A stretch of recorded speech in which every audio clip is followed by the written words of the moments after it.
No coração da imponente Academia de Éter, sob as agulhas cintilantes de sua arquitetura etérea que arranhavam as nuvens e pareciam tocar os céus, repousava um segredo murmurado apenas pelos ventos noturnos e os mais audaces calouros que ousavam aventurar-se em suas profundezas, a Guilda dos Magos Esquecidos. Não era um culto de vilões como os contos de advertência que os professores entoavam, mas sim uma sociedade secreta de estudantes, almas inquietas que ousavam desbravar os recantos da magia que os mestres, em sua sabedoria ortodoxa e muitas vezes limitada, consideravam proibidas, perigosas ou simplesmente menores. A magia do tempo, com seus sussurros de paradoxos que podiam fragmentar a própria continuidade da existência, ameaçando desfazer o presente e o futuro. A sutil manipulação de sonhos, capaz de moldar realidades oníricas com uma perfeição perturbadora, tornando os limites entre o real e o etéreo perigosamente tênues. E outras artes arcanas banidas, como a necromancia leve, estudo de espíritos sem invocação, a geomancia, ligação profunda com a terra viva, e a ludus magia, magia de trapaça e truques que enganam os sentidos, eram seu domínio, sua paixão e, para alguns, sua única esperança de reconhecimento em um mundo acadêmico que valorizava apenas o poder ostensivo e as disciplinas tradicionais. Eles se reuniam em criptas empoeiradas sobre os jardins da academia, onde a luz da lua mal filtrava, ou em bibliotecas esquecidas nos confins dos corredores, onde o cheiro de pergaminhos antigos se misturava ao fraco odor de éter residual e segredos guardados. Entre eles, um grupo se destacava, unidos não apenas pela busca de conhecimento e pela transgressão das regras, mas por laços de amizade forjados em segredos compartilhados, desafios enfrentados e a inegável sensação de serem pássaros de uma plumagem diferente. Havia Lira, atecelando sonhos, cujos olhos espelhavam galáxias distantes e que carregava a melancolia de mundos etéreos em seu semblante, uma beleza quase sobrenatural. Sua magia não se limitava a induzir visões passageiras. Ela podia entrar na mente alheia e moldar o terreno da psique com a delicadeza de uma brisa de verão ou a força avassaladora de um furacão, tecendo pesadelos vívidos que assombravam os oponentes ou sonhos tão reais que rivalizavam com a própria vigília, fazendo com que a realidade parecesse uma ilusão. Kael, o mestre do tempo, vivia com o constante tique do universo em seus ouvidos, uma percepção aguda da passagem dos instantes que o tornava quase um vidente do momento presente. Ele podia acelerar ou desacelerar os segundos em uma bolha temporal em torno de si, transformando balas de besta em lesmas rastejantes, ou fazendo com que o tempo se estendesse por horas dentro de sua própria percepção, permitindo-lhe planejar com calma em meio ao caos.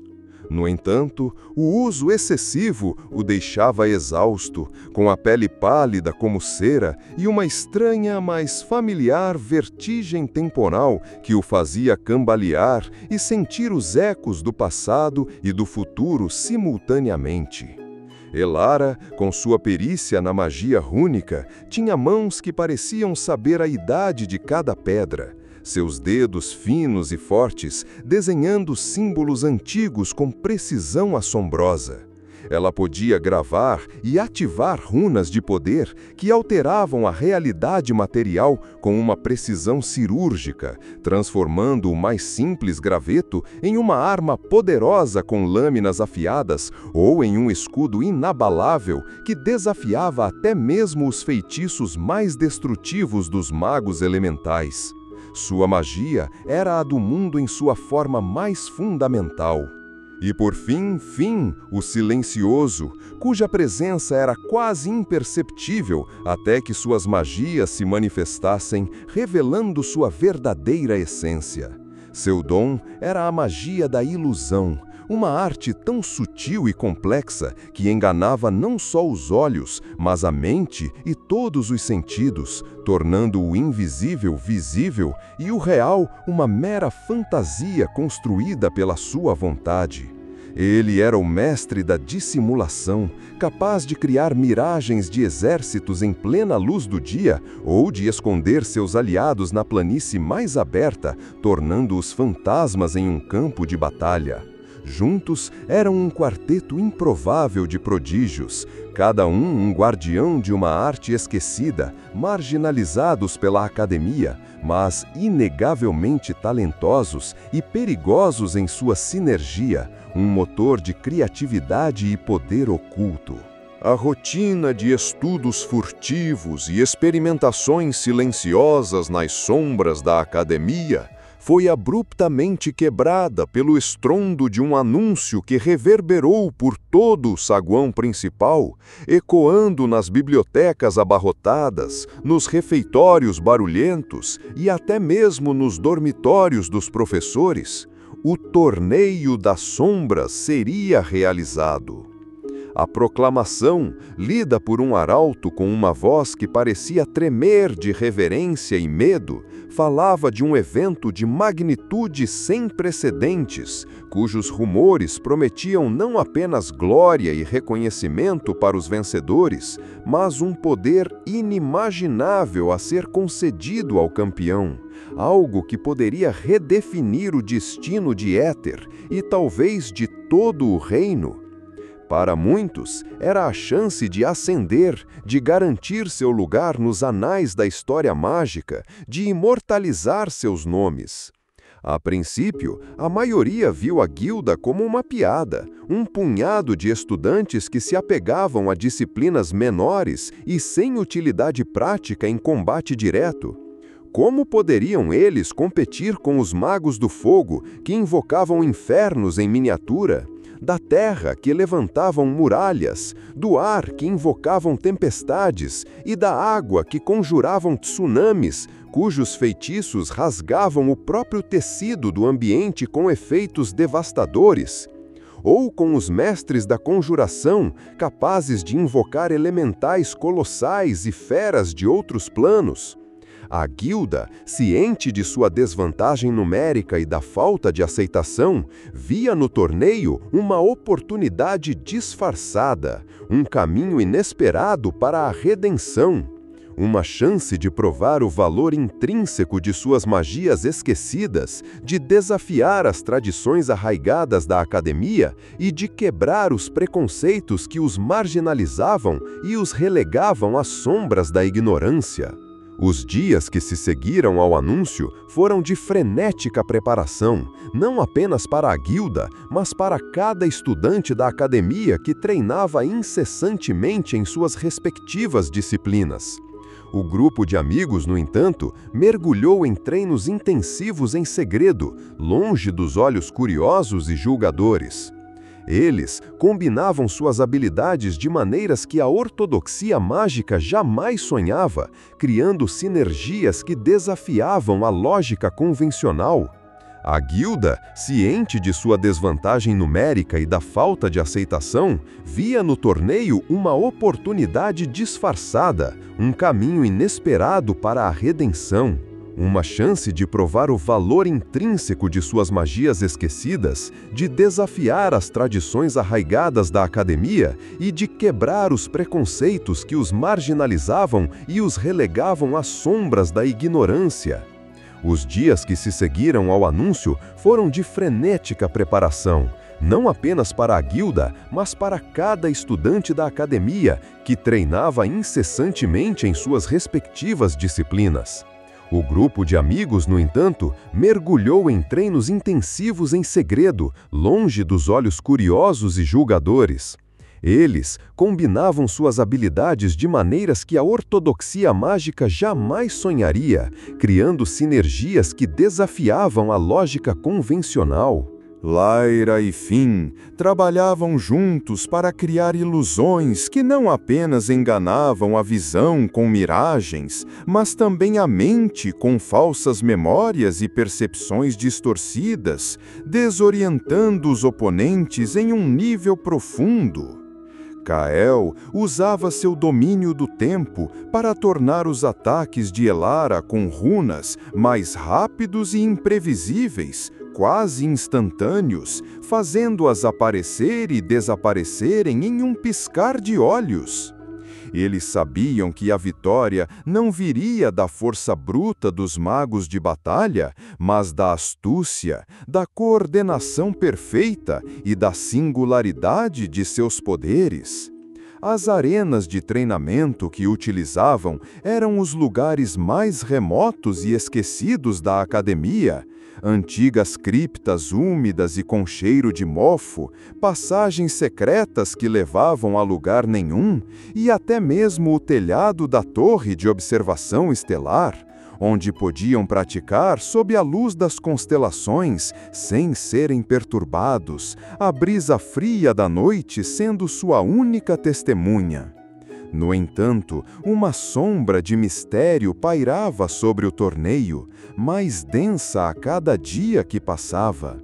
Os professores, em sua maioria, pareciam relutantes em discutir os detalhes da grande premiação, e as regras pareciam mudar a cada novo edital, como se fossem escritas e reescritas por mãos invisíveis, criando um ambiente de incerteza e crescente paranoia entre os estudantes. Os sussurros de poder inimaginável eram mais assustadores do que convidativos, como uma melodia antiga que promete glória, mas em seu eco entrega ruína e desespero.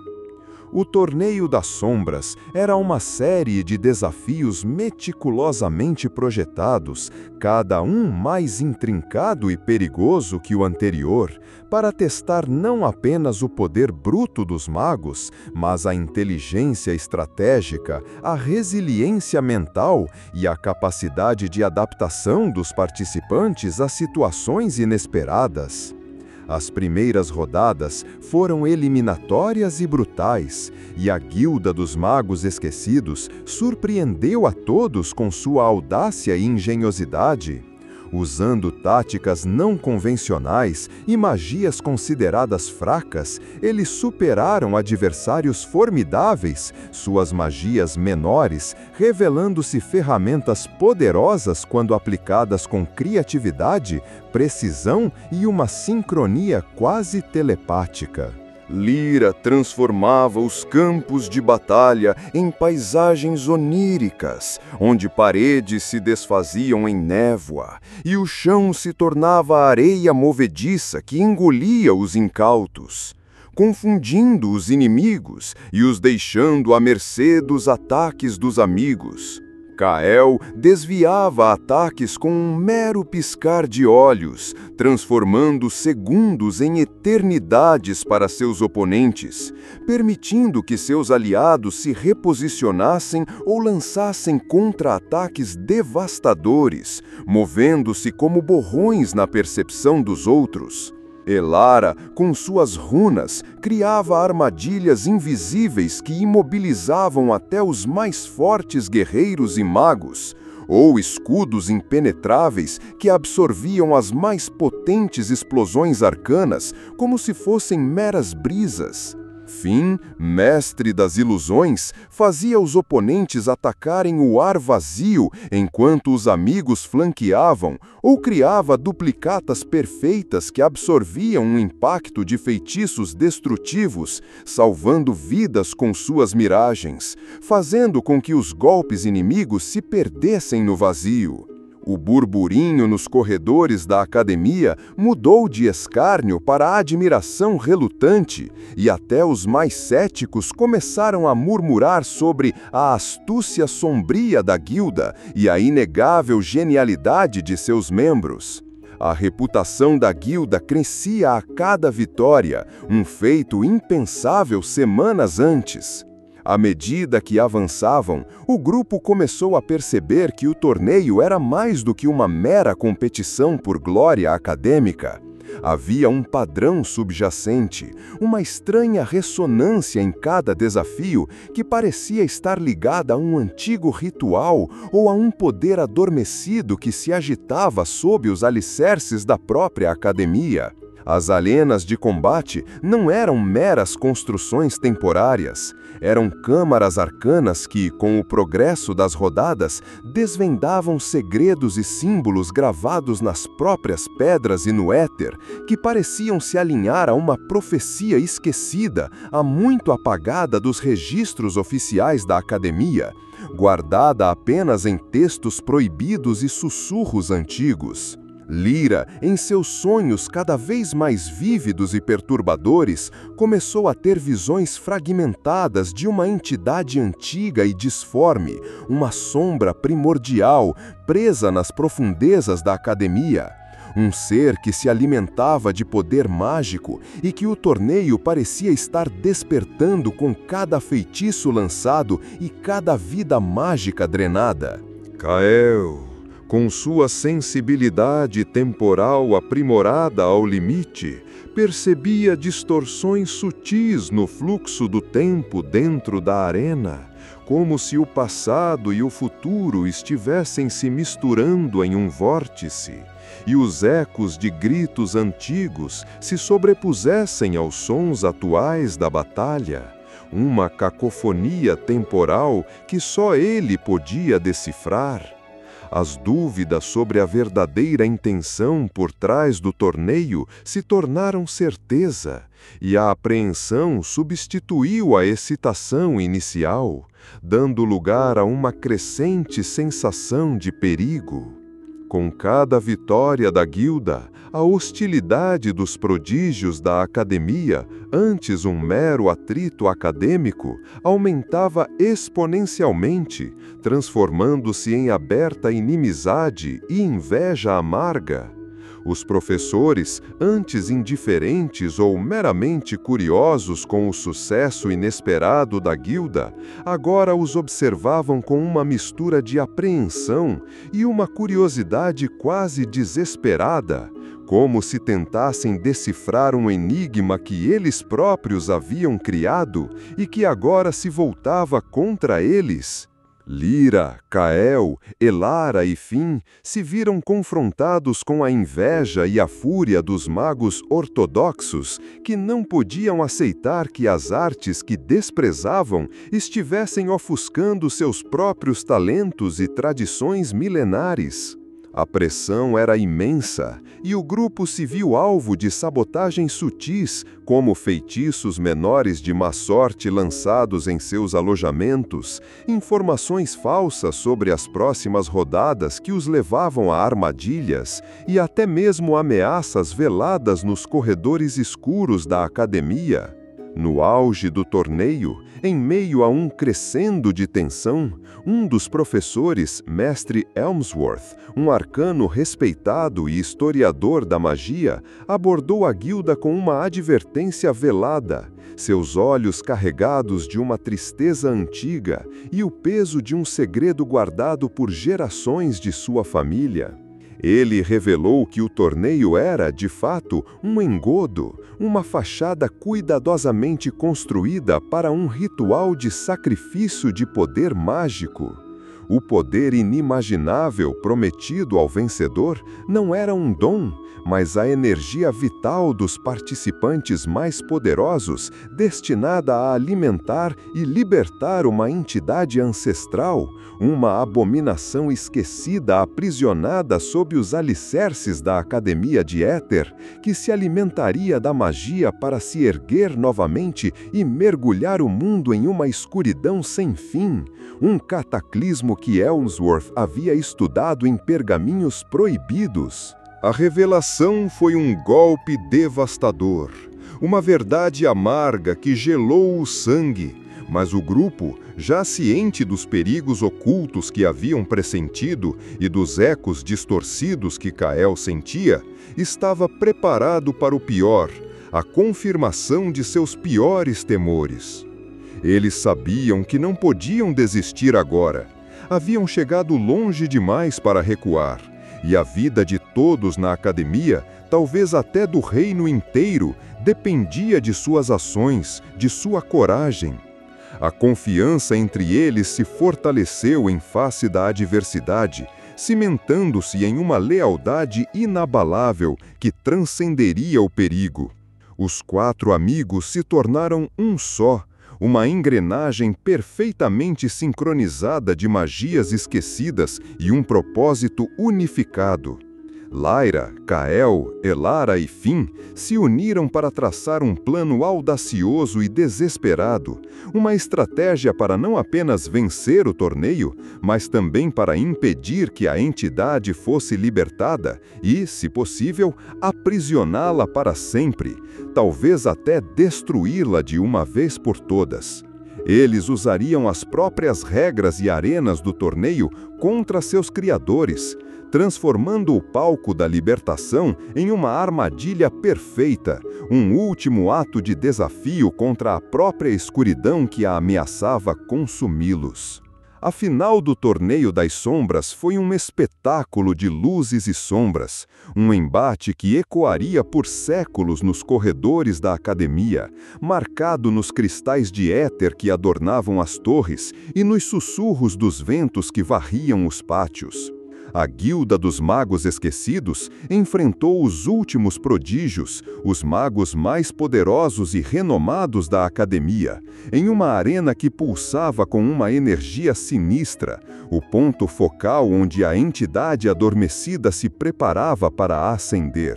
Lyra, com suas ilusões, fez a arena parecer desabar em ruínas, pilares se contorcendo e o chão se abrindo em abismos insondáveis, confundindo os inimigos e forçando-os a lutar contra fantasmas que não existiam, enquanto a realidade parecia se desfazer sob seus pés. Kael, manipulando o tempo, fez com que cada ataque inimigo parecesse em câmera lenta, permitindo que os amigos desviassem e contra-atacassem com precisão mortal, movendo-se como borrões na percepção dos oponentes, tornando-se intocáveis. Elara, com suas runas, forjou barreiras de energia pura que desviavam os feitiços mais potentes e canalizou o poder para selar as fissuras que a entidade tentava abrir nas paredes da realidade, como cicatrizes que se abriam no tecido do plano. Finn, mestre das ilusões, criou duplicatas perfeitas de seus amigos e de si mesmo, confundindo os adversários e absorvendo o impacto de feitiços destrutivos, salvando vidas com suas miragens, fazendo com que os golpes inimigos se perdessem no vazio. No clímax da batalha, quando a entidade começou a se manifestar em sua forma mais terrível, uma massa disforme de sombras e fumaça, com olhos brilhando em um ódio ancestral e uma fome insaciável, o grupo implementou a parte final de seu plano.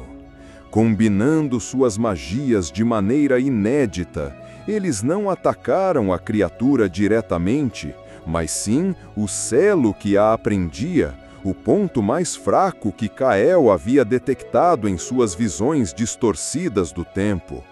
Lyra projetou um sonho coletivo nos corações e mentes dos outros participantes e até dos professores nas arquibancadas, mostrando-lhes a verdadeira natureza do ritual e o perigo iminente.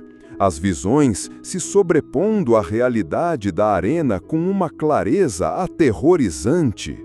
Kael, em um esforço colossal que o deixou pálido e tremendo, exaurido até o último fio de sua energia mágica, manipulou o tempo ao redor do selo, fazendo com que os elos da prisão milenar, enfraquecendo em um ritmo acelerado, tornando-os vulneráveis à intervenção.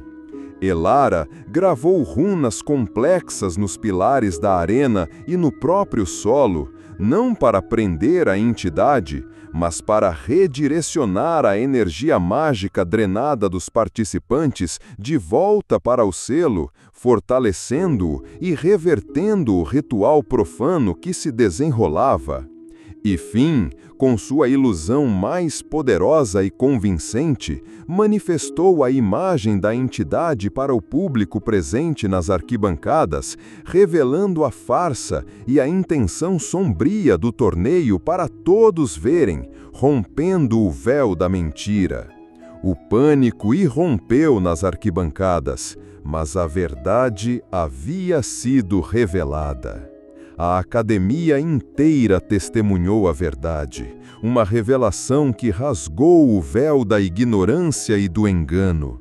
Os professores, horrorizados com a manipulação e a iminente catástrofe que pairava sobre eles, uniram suas forças remanescentes para auxiliar a guilda, seus feitiços de luz e contenção se somando ao esforço dos jovens.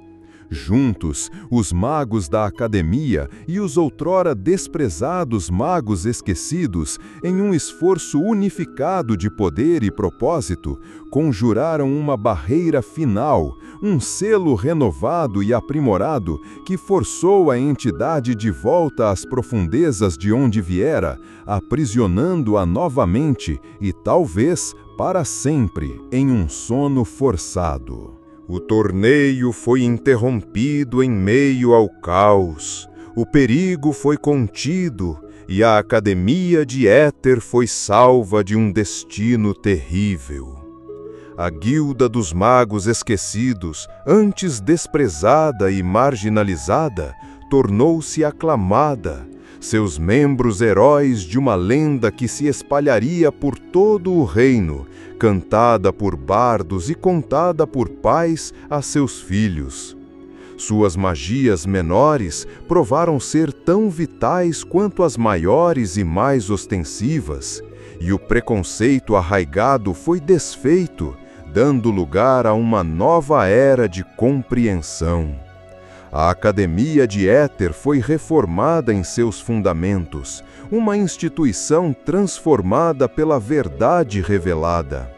As magias esquecidas foram reincorporadas ao currículo, não mais como disciplinas marginais ou proibidas, mas como pilares do novo conhecimento, essenciais para a formação de um mago completo. Lyra, Kael, Elara e Finn se tornaram mestres e guias, seus nomes ecoando como lendas entre as novas gerações de estudantes, símbolos de coragem, inovação e da importância de desafiar o status quo.